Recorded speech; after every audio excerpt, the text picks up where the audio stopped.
How we doing today, guys? I just got a new chainsaw. Check her out. Yep, she's in 100 pieces in a box. This is a Hutzl Farmertech chainsaw. It's a Chinese replica of a 372 XP Husqvarna. We're going to put her together here and see how she works, so stay tuned. We got the gas tank and handle assembly here. In this box we have a cylinder and a piston. Here's the recoil. Got the carburetor in this box, and in this box we have the crankcase. We have a flywheel here. Bunch of other stuff. It's gonna be fun. So here are the crankcase halves. This is the flywheel side, and this is the chain side. Here's the crankshaft, the bolts to hold, and we got the gasket and a little Permatex. A keeper here and here. Note that this one has a hole in there because a bolt goes through there. I'm going to get this crankshaft in the freezer, and we're going to put this together.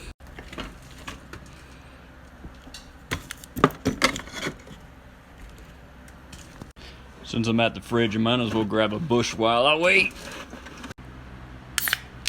That's like it. It's also important that you put your bar studs in before you put your crankcase together. Alrighty, so I applied some Permatex and put the base gasket down. And now I'm going to just apply a thin layer of Permatex onto this side. Just a thin layer. There is probably other materials you could use for this that are probably better. But this is just what I had on hand today, so that's what's getting used.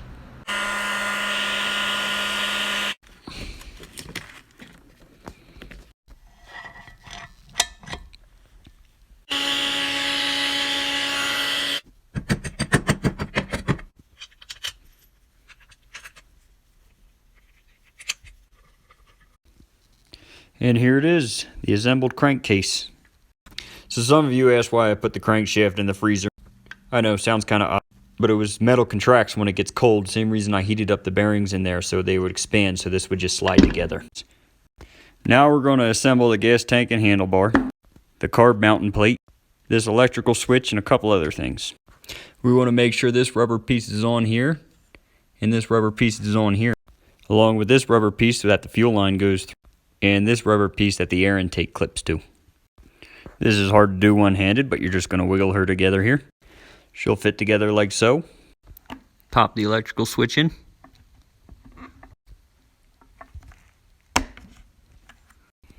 Attach the two wires. Put the carb plate on. Next we'll find the 4 screws to hold this down. And then we'll be moving on to the cylinder. So now we're going to install the cylinder and piston on this chainsaw. So this is our cylinder. Here's our piston rings, here's our C-clip, here's our wrist pin, and I'm missing the bearing, hold on. I believe that is her there. Now all I need is some bolts. Believe these are it. You know, all those bags are sealed from China. I hope they don't contain the coronavirus. Stick your needle bearing in, stick the piston on, and slide your wrist pin through. It's also important to note that arrow points towards the exhaust. Alright, now we're going to put the C-clip in there. This is the fun part. There's the one, and there's the other one. That sumbitch fought me tooth and nail. It's going to require a bush.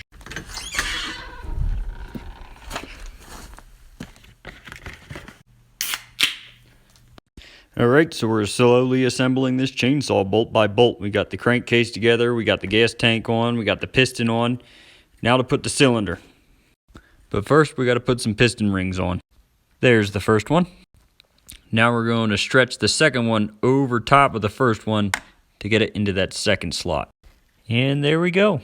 Careful you don't break these. These snap real easily. Alright, so since a lot of you voted for more power, we are going to eliminate the base gasket, and I'm just going to put a thin coating of Permatex on here.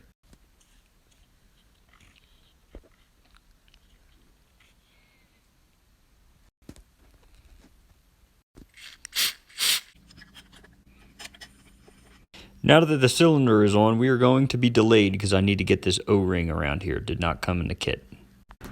Alrighty, so the part came in over the weekend, this little O-ring. It doesn't include in the kit, so we're back to this Hutzl chainsaw build. This O-ring just slides right down on the PTO shaft. And then I believe this bush in here just slides down on there and presses that O-ring in. Well, I got a little ahead of myself. I had to take the cylinder back off to get the intake boot on. I stuck the clamp over here. Hopefully it'll be out of the way of the impulse line.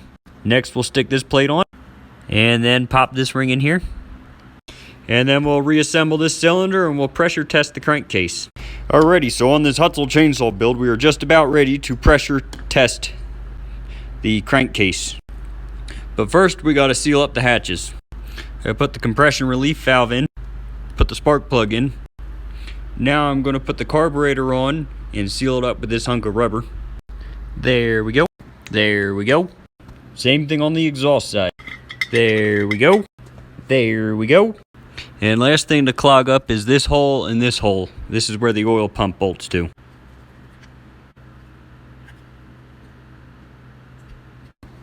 And now we'll hook up our vacuum gauge to our impulse line and pull a vacuum.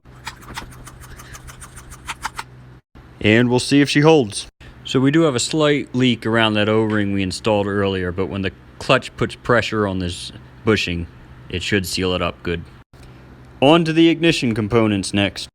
I took the muffler back off to remove this rubber piece that we used to block it up for the pressure test. And now we're going to put it back on with this gasket. Same with the rubber piece on the carburetor. We're going to take that out and tighten the carb back up.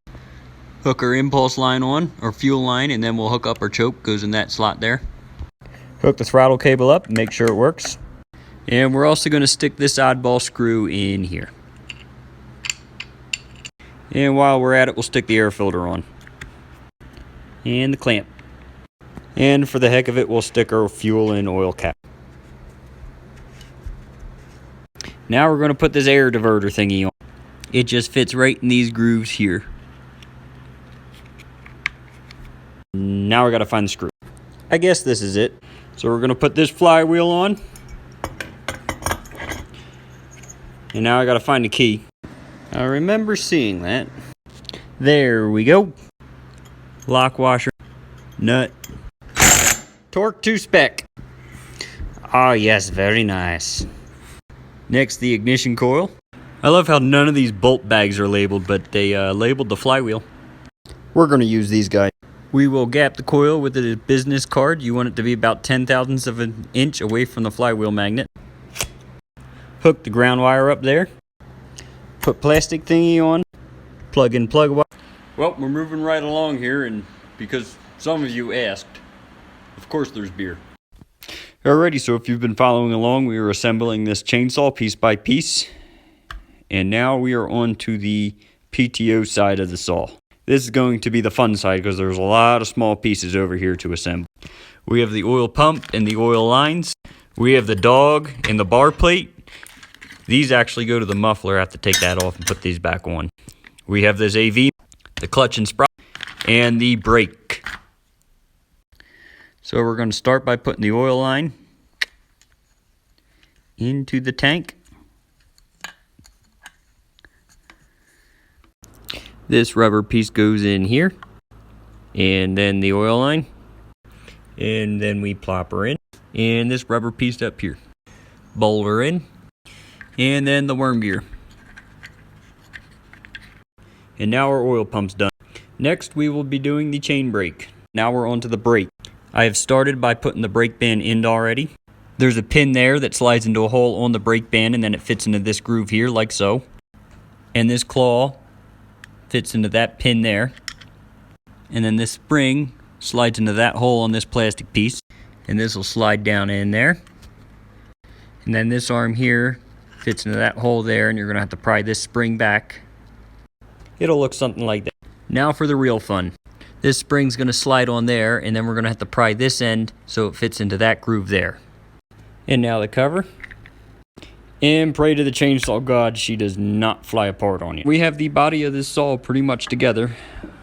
Long ways away from that crankcase we started with. And now we're pretty much wrapping up odds and ends. Put the bar plate on. The dog. Got a chain catcher on it, cool. Clutch. Bearing. Rim sprocket. C-clip. Upper AV. Sip a bush. Had to backtrack, put this air deflector on the muffler bracket and 4 screws. This rubber piece, another sip of bush. Top cover, air cleaner again, air cleaner cover, handlebar, chain brake handle, another sip of bush, and last but not least, the recoil.